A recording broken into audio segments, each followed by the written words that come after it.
James O'Hill is a professor and the executive director of the Anschutz Health and Wellness Center at the University of Colorado in Aurora, Colorado, USA.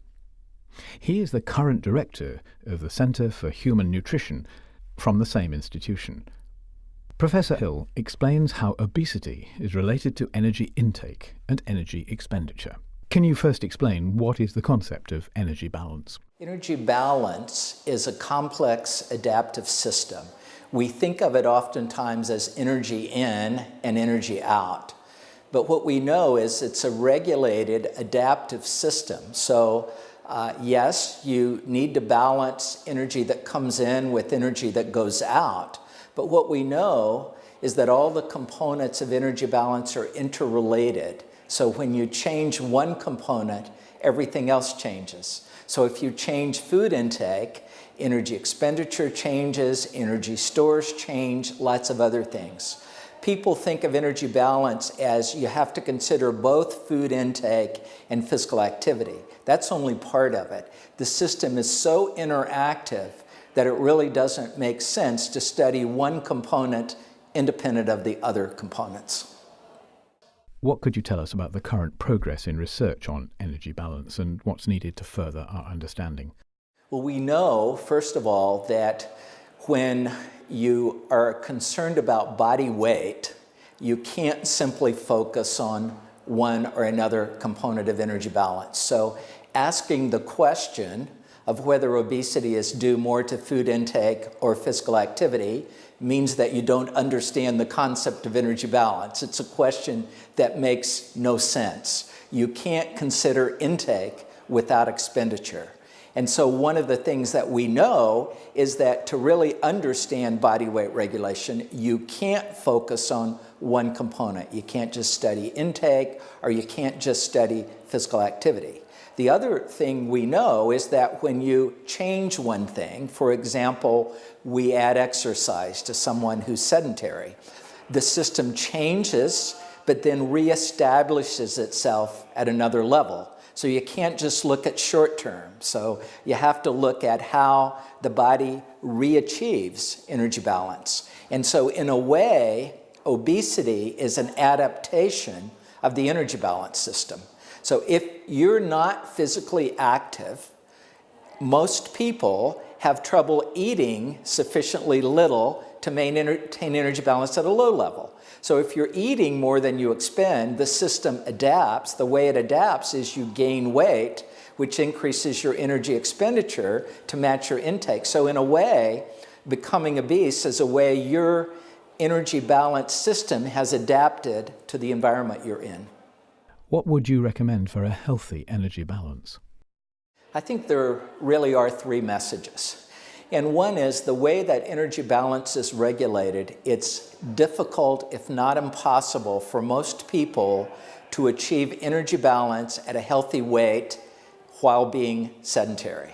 So that if you're not moving, it's very difficult to achieve energy balance at a healthy weight.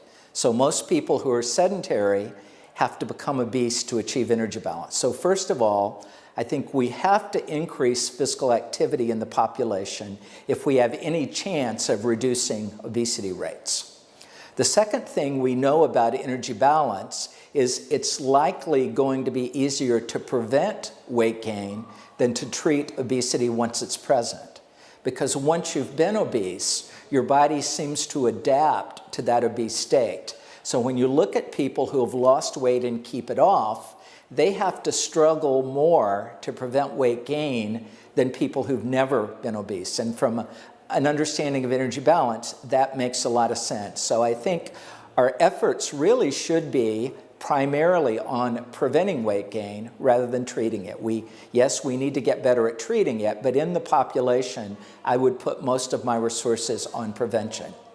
Third message is everybody knows that the environment we live in is promoting obesity. So there's food everywhere and you don't have to be very physically active. And so there are lots of efforts to say, let's change the environment to make it easier to maintain weight. And I certainly think we need to do that.